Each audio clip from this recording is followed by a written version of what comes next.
right, so to get started then, one thing I want to talk about is that I am assuming from your portfolio that you have had some background in art aside from photography. So what was your background leading up to you finding photography? I've grown up in an art household, basically. My whole life I've been exposed to it. My mom is an artist as well. She paints. And she used to give a lot of art classes and stuff in the afternoons. So I'd join those art classes a lot. And I don't know, it was just very ingrained, I suppose, as I grew up. So surrounded by art books and art all the time. And it was just kind of natural that I eventually went and studied fine art at University of Cape Town at the Marié School of Fine Art. And yeah, that's basically it in a nutshell. There's not that much more to it. It's just something that's always just been part of my life. And then how did you go on to adopt photography into that style as well? Well, that's so strange. When I went to go study, I studied obviously fine art. I didn't know that I wanted to do photography. I just knew that whatever I did with my life, it had to involve art. And I think, was it in second year? Because it's a 4-year degree, and every year you do something. But the first 2 years you do all the subjects, and then your third and your fourth year you choose your 2 electives. And I think, in our first year we did pinhole photography, and I was like, well, this is very fun and creative and something new. I mean, it's a great way to incorporate, like that kind of like quirky, weird, artistic style into something. Because in my mind, photography was always just very two-dimensional. It was like a documentary tool. I'd been familiar with fine art photography, but it wasn't really anything that I thought back then deviant art was still very new. It wasn't as like a huge thing. I don't think Instagram was around then either. So I wasn't like that exposed to the type of photos that you get now that if that kind of photography had existed back then, that would have been my influences, So it just kind of developed. And then in our second year, we got introduced to film, and I mean that was a whole other magical avenue. And just the way that we were taught things like how to view it, and like it wasn't just a documentary tool necessarily. You could do so much more with it. And it's weird because I thought I'd go into painting. And then I realized, not too long thereafter, I don't have patience for that. It's bizarre because to say I don't have patience for painting, but then to do what I do now, which is like photo manipulation and takes as much time, it's kind of like a silly concept. But yeah, so I discovered this like so-called quicker means, if you will, to create something and bring my vision to life, and it just kind of took over from there. And yeah, I can't leave anything alone either. So it's like, I can't just take a photo. Like I need to create what I'm photographing. And then on top of that, I would then create take it into Photoshop and add further things and to create something more. And eventually over time, it just kind of developed into photo manipulation. So yeah. Well, that's a perfect segue. So my next question is, what gave you the idea to incorporate the artwork that you have in creating the flower portrait series? And what is the creation of these images like? Is it a very long task per image? That whole thing, for a long time, I had been very intrigued by mixed media and how people incorporate print, like collages, essentially. But also then not just like physical, like cut out of a magazine collage, but digital collaging. And I'd seen people use snippets from paintings and stuff that they incorporated into their own work. And that's how I discovered, I don't know if you know Miss Anila, yes. Natalie Leonard. Oh, yes. Yeah. Yep. And I was like, what is this magic? I mean, I was absolutely obsessed with her work. And she gave a creative live class the one night that I was busy sitting with some retouching work and watching her on the side. And I'm like, you know what, this is it. This is the sign. I have to try something now, because I had a folder of flower paintings that I'd accumulated over weeks and months or however long, just sitting on my computer. And I was busy retouching a beauty portrait. And while I'm watching her work, just something in me just went hang on. And I actually, it's awful, but I actually stopped watching. I was like about halfway through her, I finished it later, but I was like, no, I got to be in my bonnet. And I'm like, I have to try this. And so I opened that folder and I had a look at the flowers that I had and I had a look at the beauty image that I had. And I'm like, I could do something here. And yeah, that's just kind of how it was born. This is like back in like 2014. And yeah, it just happened. The images that you have of the flower paintings, are they your paintings, or are they paintings that you own and you photograph separately, or how have they come into those folders? I wish I painted them. Actually, I should actually like brush up on my drawing skills a bit. I have been trying, but drawing digitally is not the same as drawing physically. But that's another side note. But yeah, no, it's sourced paintings from very like my English going weird. Yeah. Many museums and art galleries actually provide high resolution scans of their paintings, and they allow you to download and use it within your artwork. So that's essentially what I was doing. I didn't know about it in the beginning. So in the beginning, the paintings that I was using, they were kind of, I would try and find the most like high resolution that I could, but they were obviously quite low. And then somewhere along the line, I discovered like the Met and Rijksmuseum and all those history gallery type museums that they actually do this. They allow you to get high resolution scans of their works, and then you can just incorporate it into your own. So mine is effectively a digital collage, just using old masters paintings, because by this point there isn't really much copyright on them. And so long as you don't just take it as is. If you like change it enough, then it's perfectly okay to do it. But I've seen people take stuff from that site and just as is print textiles and everything. So it's perfectly fine to do it.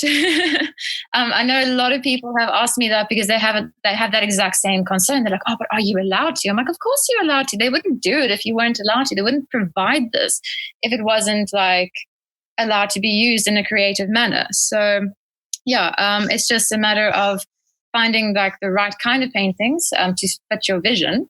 But yeah, it's just essentially a digital collage. How long does it take to create in the post-processing end of things? Is it quite a quick process now that you've got more fluent with it, or is it something that you're very particular about? Yeah, I'm a very particular person.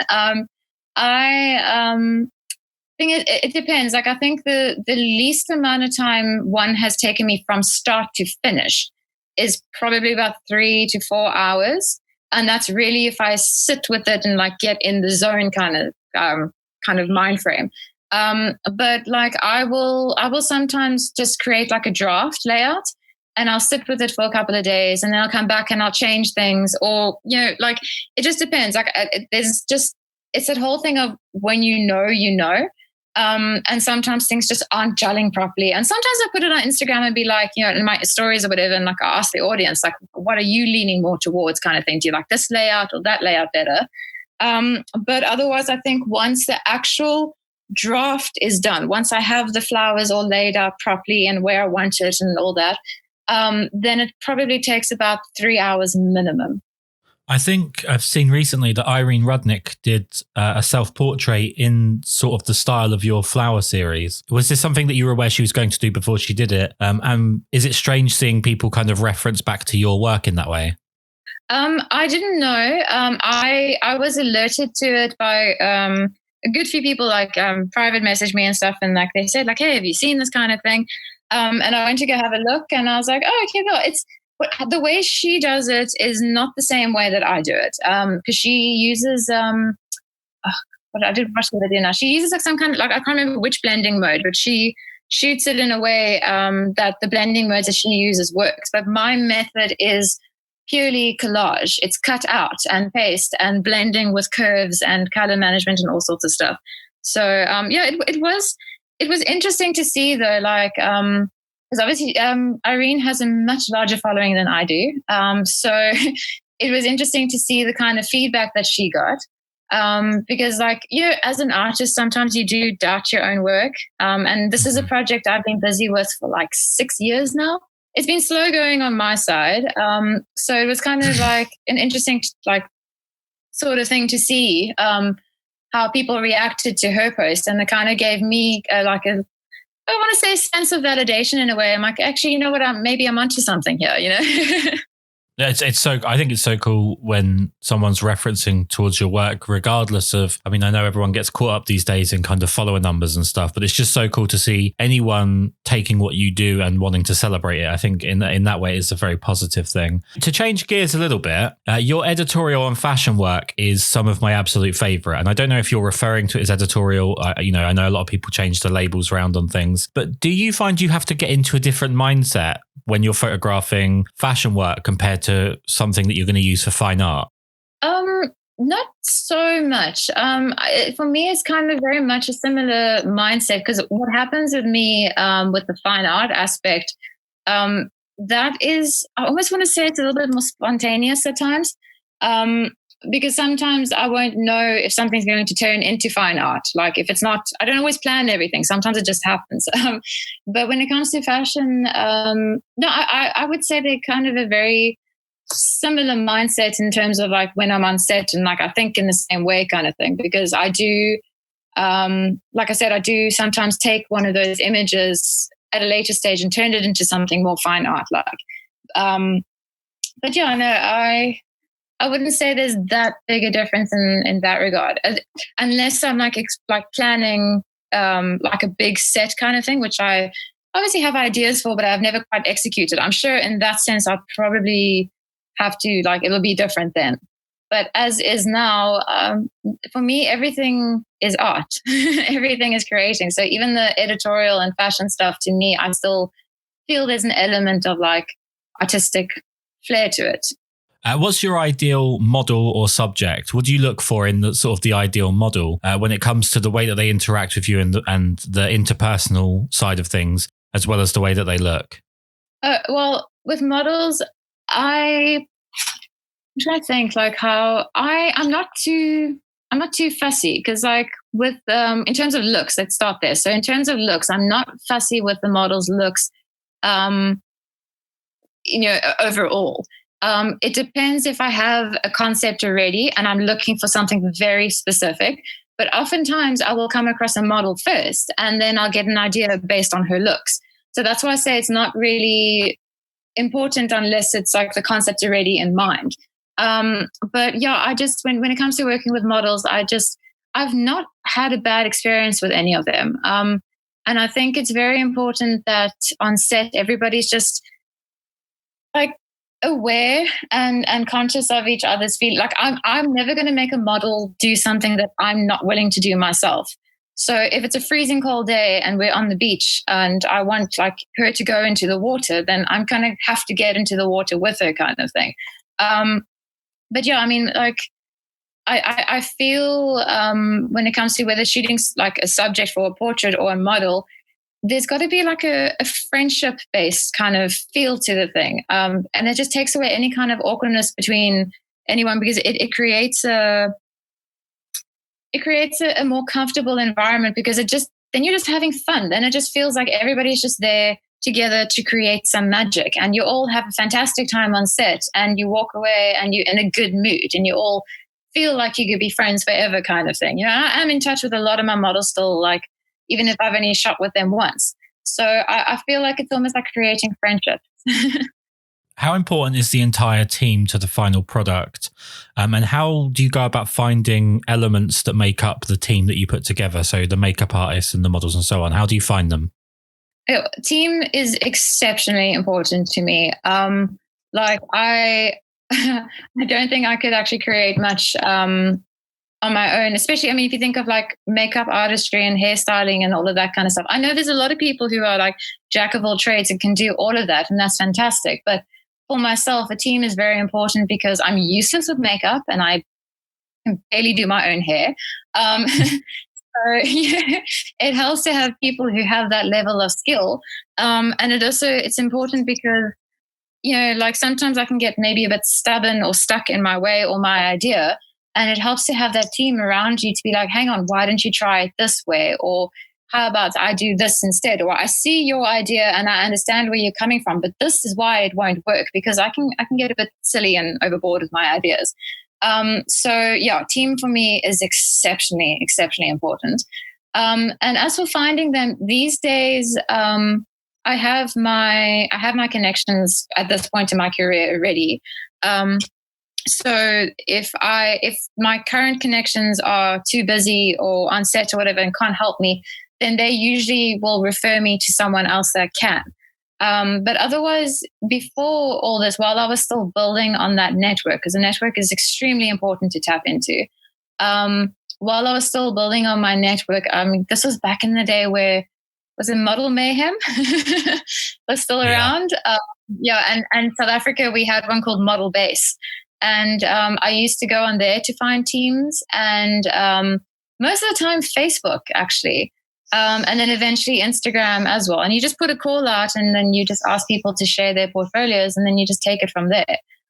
We have a very, very big creative group of people in Cape Town in general. And we actually have networking events every now and then as well, just to try and have everybody connect with one another. So even if I can't, if I get stuck finding someone and I know I can ask a fellow photographer friend, I'm like, listen, I need a stylist. Who would you recommend? And then they will recommend the best that they know. And so, yeah, it's a huge community that we have here, but we're very small in how connected we are. I mean, you mentioned Facebook just there, and I saw recently you were putting a call out for a project you had coming up. I don't want you to divulge the details of the project, because obviously if it's in the making, I don't want anyone to come in and steal the idea. But it's to do with breast cancer awareness. Yes. And I was just wondering about how that subject has sort of come about for you. Is it a sort of a personal subject that you want to try and create something from? Well, the thing is, how that started essentially was that my birthday is in October month, and October month is Breast Cancer Awareness Month. And it started it's starting as a project for my way to give back kind of thing. So the whole concept of giving something on your birthday rather than receiving something. So I didn't really have too many connections back then to anybody that's been through it.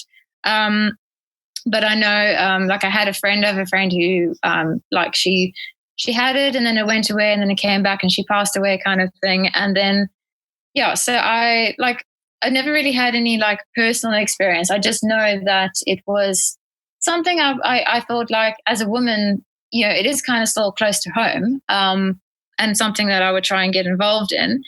And then, as luck would have it, and I say luck as sarcastically as possible, it has actually hit closer to home now, but I won't go into details there. So it's definitely a project I'm still concentrating on now. Obviously, we're all in lockdown and in quarantine and stuff, but it is, it's a project close to my heart. And I do now have contacts, because the call out for there was because it's more it's supposed to be a charity kind of thing. That I don't want to just, when it comes to those kind of projects, the same as if I do test shoots or something, I generally don't like asking people directly. I'd rather have them volunteer their time. You know what I mean? So in terms of that whole project, it was a call out because it's not a project that I need to do right now or today or tomorrow kind of thing. It's a slow build kind of thing. And it was actually cool because people see that and they share it, and it got around quite quickly, and I got quite a few people on board to actually help with it. So, that's a very roundabout answer. Sorry. No, it's okay. We lost my wife's mum a few years back after a long battle with it. And it's just something that when I saw you put up, I always think it's so nice when people turn something that is generally a negative in so many people's lives, and they try and find some unity and some art in it. So I think that's a really great side of it. And then I was, it's just something I was really glad to see. I thought I'd bring up. Thank you. Sticking down the kind of female theme here. One thing that I have noticed, and I'm not a fine art photographer myself by any stretch of the imagination, but one thing I have noticed is that from my perspective, it does feel like the fine art genre of photography is fairly female dominated. And I was just wondering if you think you have a reason, or of a reason why that would be, why it's so much more appealing, I guess, in the first place to women and being so dominated by women as it appears to be. Yeah, it's something I've noticed as well. But I want to go as far as to say it's not necessarily dominated by women, but in terms of anybody who can identify more with their feminine side. I think because when it comes to like more fairy tale kind of fantasy or ethereal kind of stuff, that kind of work and look has always just appealed more to a softer sort of personality, whether that's a man or a woman that has that softer personality. But generally speaking, women can be like softer on that side. And I think that's probably why. That would be my theory. I mean, I know a lot of guys that are like that. They like it too. But I think I will say that if I look at like that kind of genre, when it comes to like, we gotta be careful like how you word things and stuff. But when it comes to like straight males, they kind of will lean more to the more sexualized kind of look. Whereas women just like that whole soft feminine kind of like power to it, you know. So I mean, it is a strange thing, but it's something I've noticed as well, that it does seem to be more dominated by women.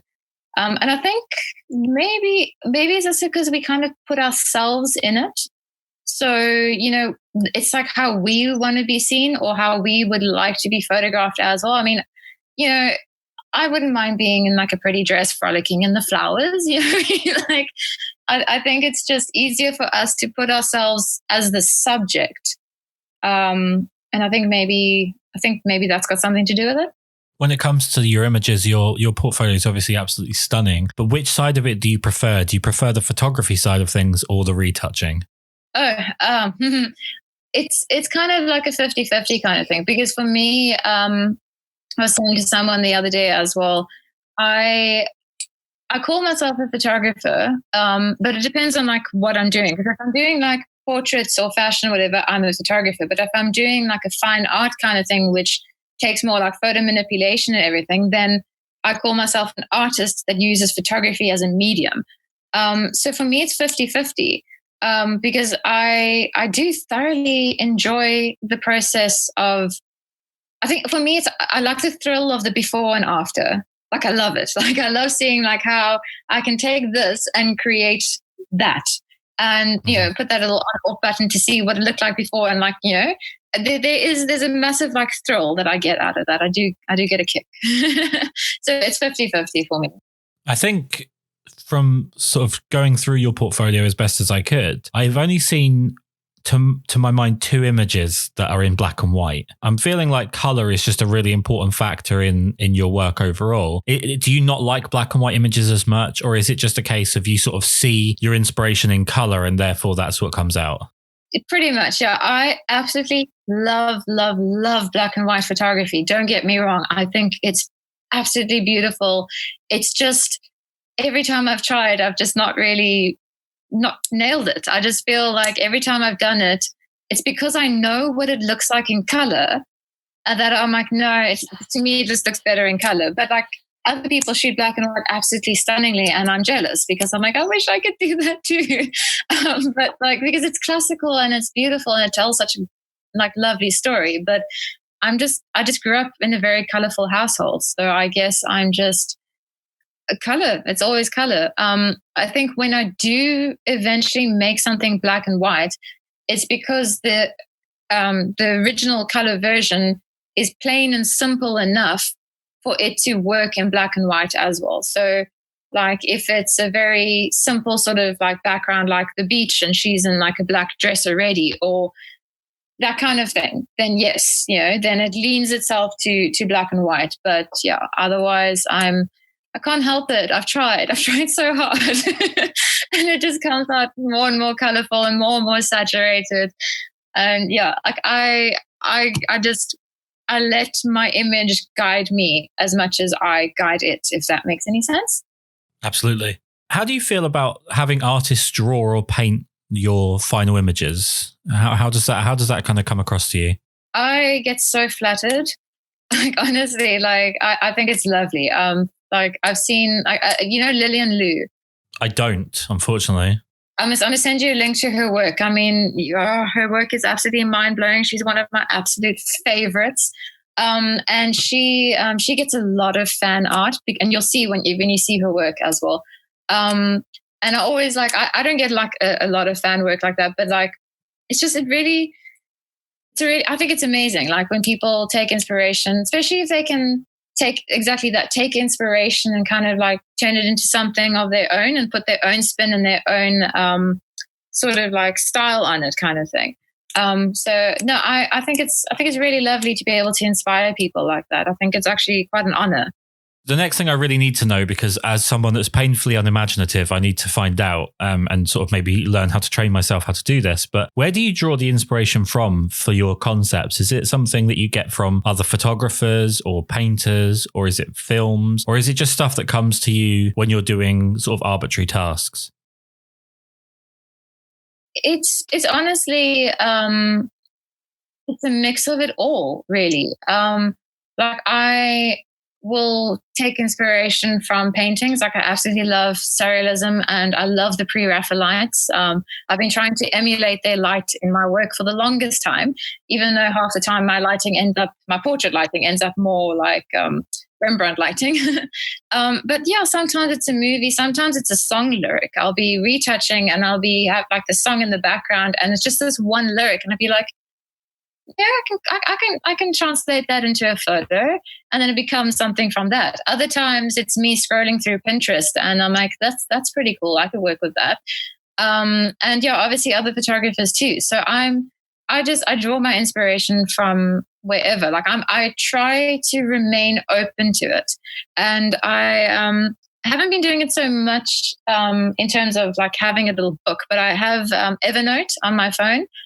So whenever I get an idea, however random, however silly it sounds, I write it down. And then I might forget about it. But if it's an idea that sticks, then I know it's an idea that I have to do and that I have to go after. And then other times, like I will read through those notes and then I'll read that silly idea again and I'll be like, oh, actually, you know what? This is silly, but I can take it in this direction. So I think for me, it's just a matter of always being open to inspiration being all around you.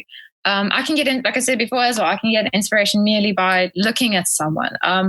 Like that most recent post that I put up, the model in that is a local TV personality. And it was a weird thing, but like, when I looked at her, I'm like, yellow. Like I didn't know what, I just knew yellow. Like, I just have to put you in yellow, something yellow. Like sometimes I will look at a person, I'm like, your color is like, you have to be photographed in this color. And for her, it was like, I'm like, yellow. And then I went really overboard with the yellow. But yeah, it's just to answer your question, it's just be open and just be aware of it. Like sometimes it's even lighting that I get influenced by. So the way the light falls in my room at a certain time, at a certain angle, I'm like, oh, how can I emulate that in studio? And yeah. I like to always ask at least one incredibly annoying broad question on these to sort of draw out maybe a harder thinking answer, something that you maybe weren't expecting to come. I've had this previously with other sort of conceptual fine art photographers, and I find this to be a really interesting question. Do you think that creativity is something that can be taught? I think so.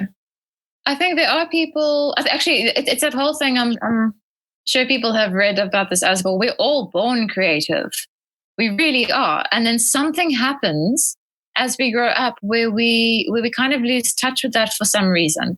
I think it happens at like a school level and people just stop doing kind of arts and crafty kind of thing. But, you have like, there's a reason so many people, especially during these quarantine and lockdowns, there's a reason that they are all kind of going back to suddenly learning how to cook or to bake or to pick up some kind of random arts and crafts sort of thing, because that creative calling is still there. And I think it can be taught because it's just a matter of teaching people how to see, I think, and how to think like creatively. Like the thinking part, maybe not always, is probably the more difficult part of it. But I think over time, if you start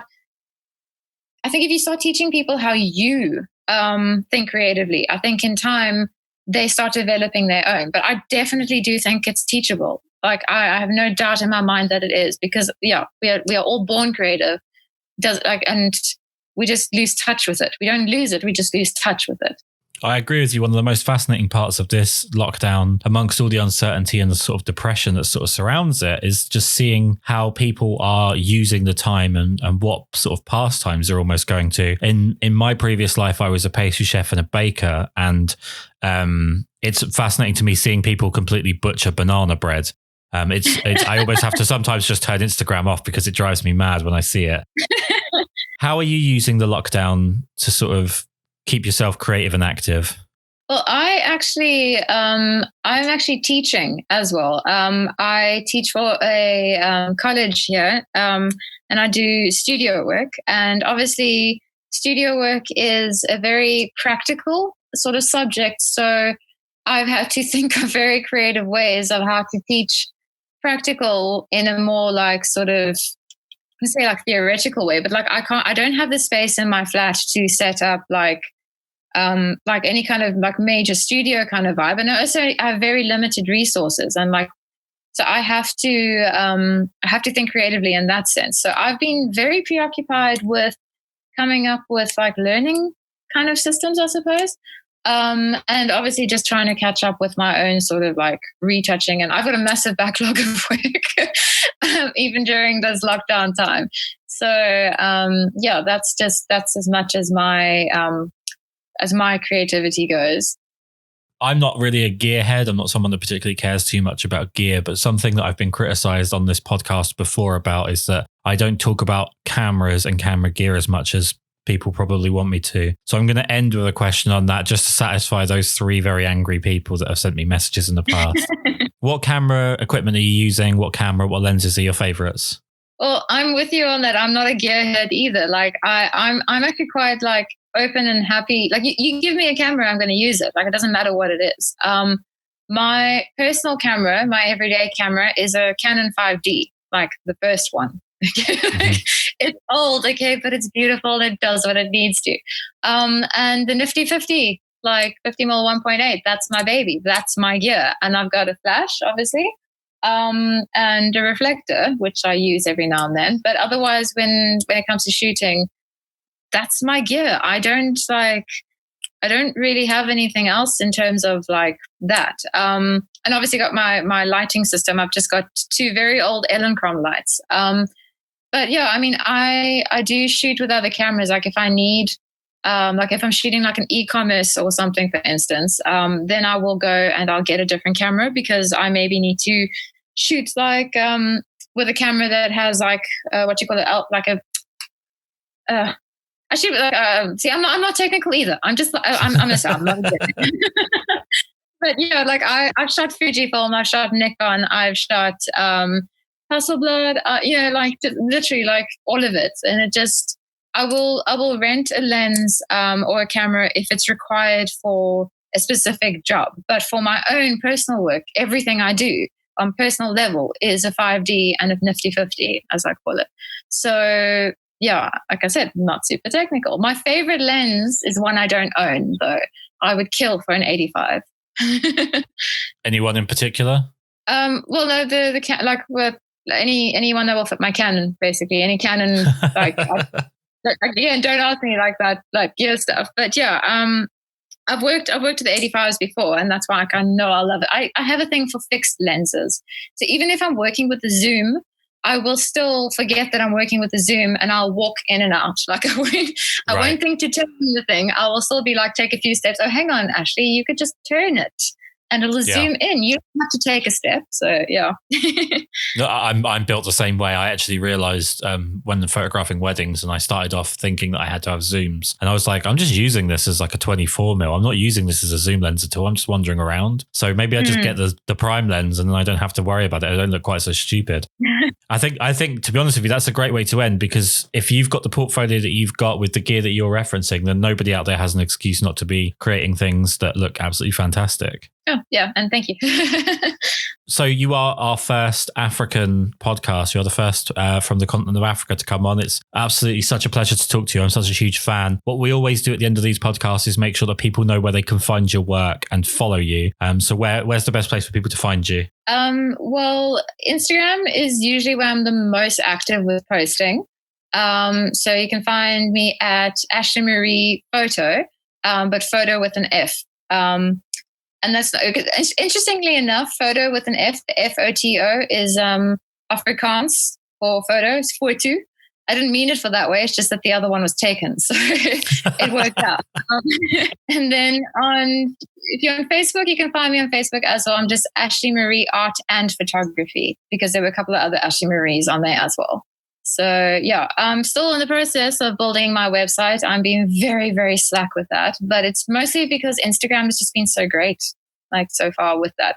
And my Behance portfolio, but I always forget my name on that. I don't know why. I'm under Ashley Marié. But like, I know there's a specific web address you have to give. And I think it's Ashley Marié 1 or it's Ashley Marié _1. But if you are on Behance and you stumble upon my work, then I'm there. Well, I think what I'll do is I'll make sure I link that on the YouTube version of this so that people can find all of your different links from there anyway. So if anyone listening is unsure, I'll make sure that the link is up on my YouTube channel. So thank you so much for doing this. I really do appreciate it. It's been such a wonderful opportunity to talk to someone with so much talent and such a wonderful portfolio. Everyone needs to go and check you out immediately. Oh, thank you thank you so much for the compliments. I mean, geez, I'm like blushing here. And thank you so much for having me. This was fun. I enjoyed myself.